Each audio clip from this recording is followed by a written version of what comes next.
भिवानी में सांसद धर्मवीर सिंह की पत्रकार वार्ता आयोजित, कहा कि हरियाणा के विकास में जुड़ेगा स्वर्णिम अध्याय। गौरतलब है कि 17 जुलाई 2026 का दिन हरियाणा के विकास और आधुनिकता के इतिहास में एक मील का पत्थर साबित होने जा रहा है। इस दिन पर प्रधानमंत्री नरेंद्र मोदी प्रदेश को 2 अत्यंत महत्वपूर्ण और बड़े प्रोजेक्ट्स की सौगात देंगे।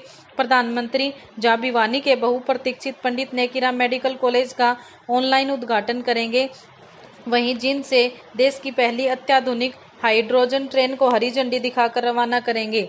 इन दोनों कार्यक्रमों की तैयारियों और रूपरेखा को लेकर रविवार को भिवानी में एक पत्रकार वार्ता का आयोजन किया गया, जिसे भिवानी महेंद्रगढ़ लोकसभा क्षेत्र से सांसद चौधरी धर्मवीर सिंह ने संबोधित किया। उन्होंने कहा कि प्रधानमंत्री नरेंद्र मोदी के दूरदर्शी नेतृत्व में भारत आज आधुनिक तकनीक और ग्रीन एनर्जी के क्षेत्र में दुनिया भर में नए कीर्तिमान स्थापित कर रहा है। सांसद चौधरी धर्मवीर सिंह ने भिवानी व पूरे जिले के नागरिकों, सामाजिक संगठनों तथा भाजपा कार्यकर्ताओं से पुरजोर आह्वान किया कि वे 17 जुलाई को आयोजित होने वाले इन ऐतिहासिक और भव्य कार्यक्रमों से सीधे जुड़ें और भारी संख्या में भागीदारी दर्ज कराकर इन्हें पूरी तरह सफल बनाएं।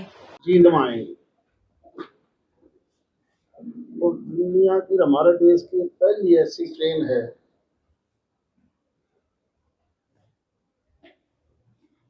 जो 100% प्रदूषण रहित है।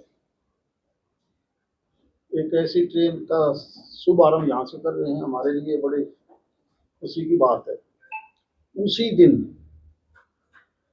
वो हमारे भिवानी और इस लोकसभा क्षेत्र के दूसरा नारनौल के मेडिकल कॉलेज की का भी शुभारंभ करेंगे।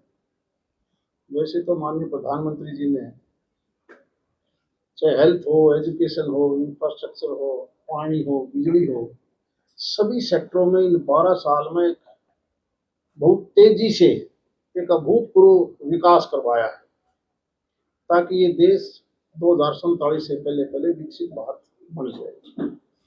उसी के अंतर्गत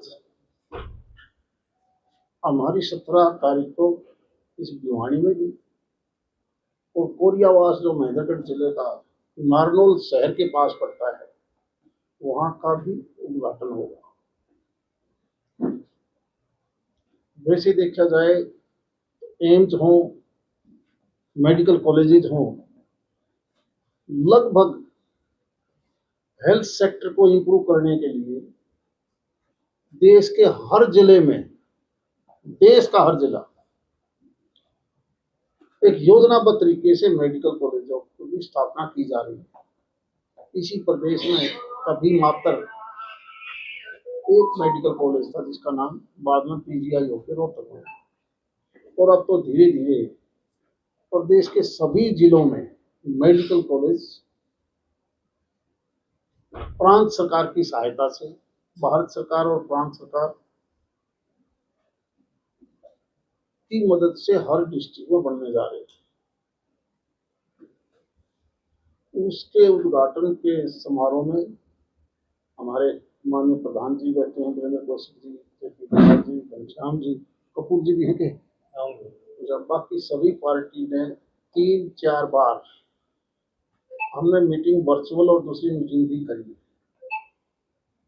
संगठन चुने हुए प्रतिनिधि, चुनाव लड़े हुए प्रतिनिधि, और ये ऐसा पहला फंक्शन होगा प्रदेश भर में, जींद समेत, जहां लोग पेट्रोल या डीजल की गाड़ी का प्रयोग नहीं करेंगे।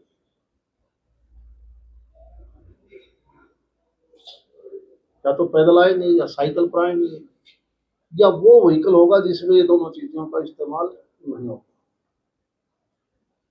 ये ऐसी शुरुआत, और ये शुरुआत भी बहुत एक लंबी सोच के मुताबिक की है कि किसी प्रकार से हम प्रदूषण, जिसकी वजह से सारे दुनिया का माहौल खराब हो गया। आप देखते होंगे, इस प्रदूषण को रोकने के लिए दुनिया का बड़ा सेंटर भी हिंदुस्तान में है, आपके गुड़गांव और दिल्ली बॉर्डर के ऊपर। ज्यादा शायद उस टाइम पर फ्रांस भी थी। एक समय ऐसा भी आया कि उसमें अमेरिका एक बार पीछे हट गया था। और उसका दूरगामी असर क्या है, आप देखते होंगे समय पर बारिश नहीं, सूखा, सर्दी, अचानक मौसम बदल जाता है। अचानक इस बार आपने भिवानी में देखा होगा 3 बार अचानक ऐसी तेज हवा से आंधी तूफान बनता है कि सारे पेड़ टूट जाते हैं। ये जो बदलाव आया है, आपको अगर हिमालय के ऊपर जाके देखोगे तो ग्लेशियरों का पिघलना इतना ज्यादा तेजी से है, खासकर इस शताब्दी में, और उसके कारण इस वायुमंडल में बहुत बुरा असर पड़ा है। अगर यही रफ्तार रही तो आने वाले 100-200 साल के बाद जिस जमुना का, गंगा का पानी की बात करते हो, या 500 नदियां पंजाब की बात जो करते हो, जो बर्फ से आता है पानी, वो गए जमाने की बात हो जाएगी। इन सब का मुख्य कारण भी प्रदूषण है। ये पहल करी है माननीय प्रधानमंत्री जी ने कि हम इसको रोकें, अगर आपने जीव को बचाना है तो। इसलिए ये प्रोग्राम सही 9 बजे हमारा स्टार्ट हो जाएगा।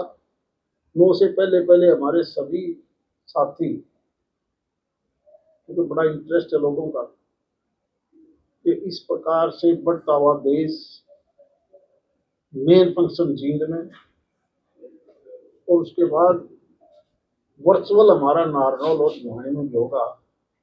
मेरी ड्यूटी भी पार्टी ने यही आदेश दिया है कि मैं भी भिवानी रहूंगा।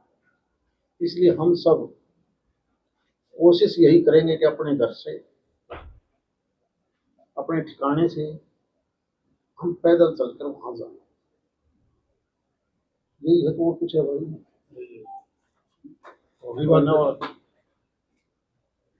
वैसे मैं साइंस का स्टूडेंट नहीं हूँ, लेकिन हाइड्रोजन से ही बताते हैं कि पानी भी हाइड्रोजन और ये दोनों तीनों चीज मिला के बना है। नहीं, उनको अलग अलग कर दोगे तो उसमें ये सही है कि आपका धुआं नहीं उठे।